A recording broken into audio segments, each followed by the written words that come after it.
একজন বৃদ্ধা মহিলা আল্লাহর নবী সাল্লাল্লাহু আলাইহি ওয়াসাল্লামের রাস্তার মধ্যে কাটা বিছাইতো। কাটা নবী করিম সাল্লাল্লাহু আলাইহি ওয়াসাল্লাম প্রথম দিন নবীজি জানেন না ওই রাস্তার মধ্যে কাটা রাখছে। 40টা কাটা নবীজির পার মুবারকের মধ্যে ঢুকছে। এক এক করে 40টা কাটা নবীজির পা মুবারকের মধ্যে ঢুকছে। দিনের নবী, মায়ার নবী, রহমতের নবীর পা মুবারক থেকে রক্ত জমিনে ধরছে। আল্লাহ নবী সাল্লাল্লাহু আলাইহি ওয়াসাল্লাম নিজ হাতে কাটাগুলা খুলছেন নিজের পা মুবারক থেকে। পরের দিন আল্লাহ নবী সতর্ক হয়ে গেছেন, ওই রাস্তা দিয়ে যাওয়ার সময় নিজ হাতে কাটাগুলা তুলেন, তারপর যান। একদিন নবীজি দেখেন কাটাগুলা আর নাই। সাহাবায়ে কেরামকে জিজ্ঞাসা করেন, এই আমার সাহাবীরা কোনা ওই যে বৃদ্ধা মহিলা, ওই যে বুড়িমা আমার রাস্তার মধ্যে কাটা বিছাইতো, ওই বুড়িমা কই? ওই বুড়িমা তো আর দেখতেছি না, আমার রাস্তার মধ্যে তো কাটাও বিছাইতেছে না, ওই বুড়িমা কোথায়? সাহাবায়ে কেরামরা নবীকে উত্তর দেই, নবী আমার, ও দয়ার নবী, আপনার রাস্তার মধ্যে যে মহিলাটা কাটা বিছাইতো, ওই মহিলাটা আজকে অসুস্থ, বিছনায় পড়ে গেছে। এমন নবী আমরা পাইছি, মায়ার নবী, দ্বীনের নবী, ওই মহিলা অসুস্থ হয়ে গেছে।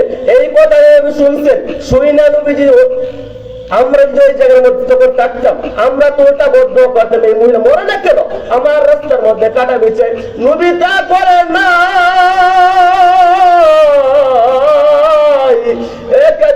যুব সমাজ কেমন নবী আমরা পাইছি, দিনের কান্ডা লগে সুর, দিনের নবী, মায়ার নবী, ওই বিদ্যা মহিলার প্রশ্ন খবর নেওয়ার জন্য তার বাড়িতে চলে গেছে। এমন শানওয়ালা নবী, মানওয়ালা নবী আমরা পাইছি। আবু জাহেল নবীর বিরুদ্ধে কোন ষড়যন্ত্র চক্রান্ত বাদ নাই, করে নাই, কইরা কত ষড়যন্ত্র চক্রান্ত নবীর বিরুদ্ধে করেছে।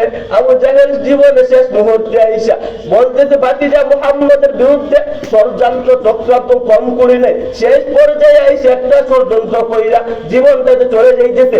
এইবার শেষ একটা চেষ্টা করে দিয়ে কাজে লাগে কিনা। আবু জাহেলের সঙ্গী সাথীদেরকে বলতেছে, তোমরা আমার ভাতিজা মুহাম্মদকে গিয়ে বলবা আমি বড় অসুস্থ হয়ে আছি, আমি বিছানার মধ্যে পড়ে গেছি।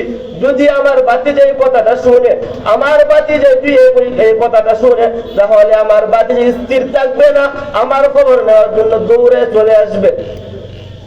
সঙ্গী সাথীদেরকে পাঠাই দিছে, মুহাম্মদকে গিয়ে বলবা যে তোমার চাচা অসুস্থ, তোমার চাচার খবর তুমি নেওয়ার জন্য একটু যাইতা, তোমার চাচা তোমাকে ডাকছেন। আর এইদিকে আবু জাহেল নিজের ঘরের সামনে বড় একটা গোত্র করে রাখছে, গোত্র তো করছে, কইরা কাপড় দিয়ে বুইরা রাখছে যাতে না দেখা যায়। আল্লাহর নবী সাল্লাল্লাহু আলাইহি ওয়াসাল্লামের কাছে যখন গেছে, লোকগুলো আগে বলতেছে, ও নবী মুহাম্মদ, তোমার চাচা বড় অসুস্থ, তোমার চাচা বলছে তুমি একটু যাওয়ার জন্য। আল্লাহর নবী সাল্লাল্লাহু আলাইহি ওয়াসাল্লাম সাথে সাথে একটা মুহূর্ত দেরি করলেন না, চাচার খবর নেওয়ার জন্য দৌড়ে চললেন। আল্লাহর নবী সামনের দিকে অগ্রসর হয়। নবী জানেন না নবীর বিরুদ্ধে অত বড় ষড়যন্ত্র করছে, এত বড় চক্রান্ত নবীর বিরুদ্ধে করছে, নবী তা জানেন না। আল্লাহর নবী যখন জানলেন আবু জাহেল অসুস্থ নয়, অসুস্থতার ভান ধরছে, আল্লাহর নবীকে সাল্লাল্লাহু আলাইহি ওয়াসাল্লাম বিপদে ফেলার জন্য আল্লাহর নবী যখন কথাটা জানলেন, নবীর সাথে সাথে আবার চলে যায়, নবীর সাথে সাথে চলে যায়। আবু জাহেল কি গিয়ে তার সাথে সঙ্গীরা বলতেছে, আবু জাহেল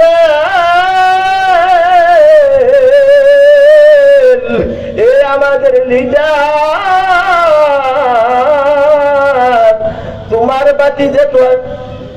একবারে তোমার কাছে চলে আসছিল, কে জানে আবার কি হয়েছে, আবার সাথে সাথে চলে গেছে। নবী সাল্লাল্লাহু আলাইহি ওয়াসাল্লাম চলে গেছে, আবু জাহেল কথাটা শুননা হাউমাউ কইরা উঠছে, বাতিরা চলে গেছে বুঝি, ফাল দিয়ে যে বিছনা থেকে উঠছে, উইটা যে গোত্র করছেন কাপড় দিয়ে ডাইকা রাখছে, নিজের গোত্রের মধ্যে নিজে বইরা গেছে, নিজের গোত্রের মধ্যে নিজে বইরা গেছে, পড়ছে তো পড়ছে, এমন তোলে যাওয়া শুরু করছে, এমন তোলে যাওয়া শুরু করছে, আর তোলে যায়। আবু জাহেল বলে, আমি ভাতিজা মুহাম্মদের জন্য এত বড় গোত্র আমি করি নাই, সাথী সঙ্গীদের কেবল একটা সুতা আনো, সুতা আইনা আমার হাতের মধ্যে দাও, আমি দেখি উঠতে পারি কিনা। কত লম্বা সুতা তোলে দেয়, সুতা তোলে দেয়, আবু জাহেল ধরতে পারে না। আবু জাহেল তো সুতা রাখবে না, বলে বাঁশ আনো, বাঁশ আইনা দিল, আবু জাহেল বাঁশ ধরতে পারে না। তারপর চগম পারে, আবু জাহেল চগমও ধরতে পারে না। নবী সাল্লাল্লাহু আলাইহি ওয়াসাল্লামের কথা আবু জাহেল স্মরণ হয়ে গেল, বলে আমার ভাতিজা মুহাম্মদের কাছে যাও, আমার ভাতিজা মুহাম্মদকে ছাড়া আজকের দিনে কেউ আমাকে উদ্ধার করতে পারবে না। ভাতিজা মুহাম্মদের জন্য তো বড় গোত্র তো আমি করি নাই, যত বড় গোত্রটা এখানে আছে, এত বড় গোত্র ভাতিজা মুহাম্মদের জন্য তো আমি করছি না। এত বড় গোত্রটা কিরকম ভাবে হয়েছে, আল্লাহ নবী সাল্লাল্লাহু আলাইহি ওয়াসাল্লামের কাছে যখন তারা গেছে, নবী যখন আসলেন, আয়েশা আবু জাহেলকে বলতেছে, চাচা কি খবর? আবু জাহেল বলে, কি হয়েছে তুমি তো তা নিজের চোখেই দেখতেছো, বলবো আর কি। তখন আবু জাহেল তার হাতটা আবার দিয়েছে, নবী সাল্লাল্লাহু আলাইহি ওয়াসাল্লাম বলতেছেন আপনাকে উদ্ধার করব, তারপর ইসলাম গ্রহণ করবেননি। আবু জাহেল বলে, ভাতিজাকে উদ্ধার করো, তারপর আমি ঠিক আছে মানবো। আবু জাহেলকে যখন নবীর কুদরতি হাত মুবারক বাড়িয়ে দিয়েছে, নবীর কুদরতি হাত মুবারক যখন বাড়িয়ে দিয়েছে, এত তলে আবু জাহেল ছিল, এত তলে আবু জাহেল ছিল, আবু জাহেলকে আল্লাহর কুদরত উপরে তুইলা দিয়েছে নবীর বরকত হাতের উসিলা।